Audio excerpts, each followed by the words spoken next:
allegiance here today. Chris Hall, who got his degree from this very college. He's a Mop. And Chris has graciously agreed to give us a talk about his experiences pertaining to urban planning, but more focused on transit and transit investment as he sees it between what he experienced in London and trying to make a connection to Chicago. So that's going to be a very interesting topic to listen to, and this is going to be the thematic area for our semester series. We have a couple of other seminars lined up. On the 16th of March, we'll be listening to Moody's rates and municipal bonds. A few folks are going to be talking about that. And 20th of April, making the investment case part 2, comparing Japan and US, will be offered by Dr. Susumu Kudo from Japan. And so there's a few events, and if you are interested in being part of this seminar series or other events hosted by UTC, do sign up, and then we'll be glad to send you emails. Nothing barraging, but just the appropriate emails will reach you. And with that, I'll not take up any more time. I'll have Chris start this talk. Great. Thank you. Thank you for that introduction. And it's very nice to be back at UIC again. I am a graduate of the program. I first came to Chicago to attend UIC and to get my master's in urban planning and policy. And some of the people who influenced me and taught me are sitting around the table today, looking the same age as they were back then. I'm not sure I can say the same for myself.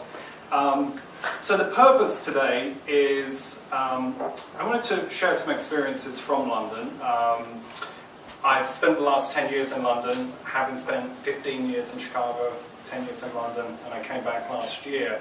And one of the interesting things that I was able to experience there was working as a consultant on a number of large-scale urban development schemes, which was significantly influenced by transit investment, and then also starting to work with the Transit Authority around making the case for transit investment. I think the kind of long-wave story here is that transit projects in the UK historically have been justified in terms of their transport impact. So I can get from point A to point B 20% faster if we invest in this scheme.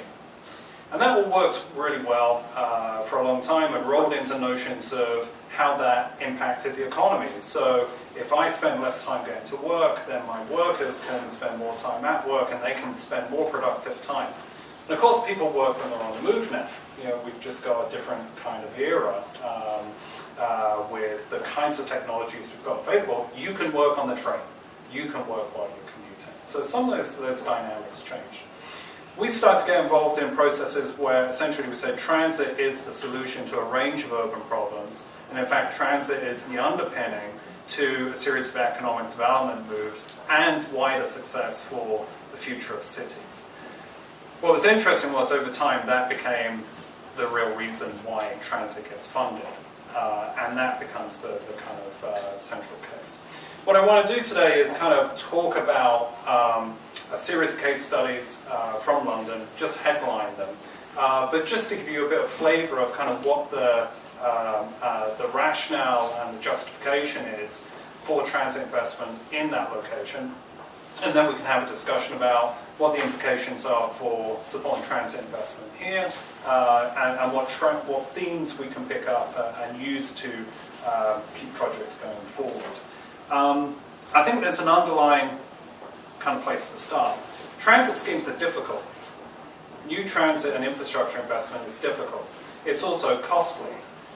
It also tends to run over multiple political and economic and business cycles, which means that they're often a risk. You know, it's often a challenge to keeping projects on track and keeping the commitment going across institutional interests and across those cycles.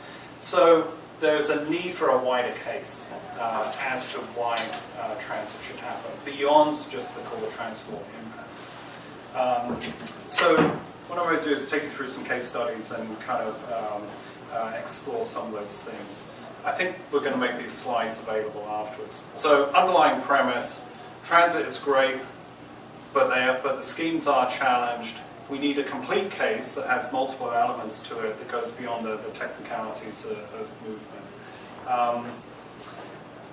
Just to kind of get oriented, and maybe just for a little bit of comparison, if people haven't been to London, kind of comparing it with Chicago, just real headline stories here in terms of form, scale, and population. You know, London, which is essentially, this is kind of like the Beltway here, this is the M25. Within that area, you've got a population within London, kind of proper, of about 8.7 million.